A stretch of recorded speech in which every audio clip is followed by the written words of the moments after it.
আমড়ার আচার কে কে খেতে ভালোবাসো কমেন্টে লিখবা আমার ফেসবুক পেজের বন্ধুরা।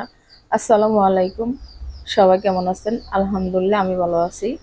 প্রথমে আমড়াগুলা চুলায় নিবা, তারপরে চিকন চিকন করে কাইটা নিবা, তারপরে স্বাদ মতন চিনি দিবা। আমি ছোট বাটি দিয়া 2 বাটি চিনি দিয়ে দিছি। তারপরে লবণ, যে জিনিস না দিলে আমরার খাবার স্বাদ হয় না, লবণ ছাড়া তো সবকিছু মাটি। তারপরে চিনি লবণ দেওয়ার পরে ভালো করে এগুলা লেড়ে নিবা। তারপরে দিয়ে দিলাম একটু পানি। পানিটা দেওয়ার কারণ হলো চিনিটা গলতেছে, আমার কড়াইয় চিনিটা গইলা লাগিয়া যায়, তো এই জন্য আমি একটু পানি দিয়ে দিছি। তবে এই আচারটা বানাইতে চুলার আঁচটা কমায় কমায়া বানাইতে হইব, আমি যেভাবে করছি। তারপরে দিয়ে দিব মরিচের গুঁড়া। তো আমি শুকনা মরিচের গুঁড়া দেই নাই, লাল মরিচের গুঁড়া দিয়ে দিছি। তারপরে দিয়ে দিছি পাঁচফোড়ন। আমার আচার পাঁচফোড়ন দেওয়ার পরে আবার একটু নেড়ে চেড়ে দিবা, তারপরে ঢাকনা দিয়ে দিবা।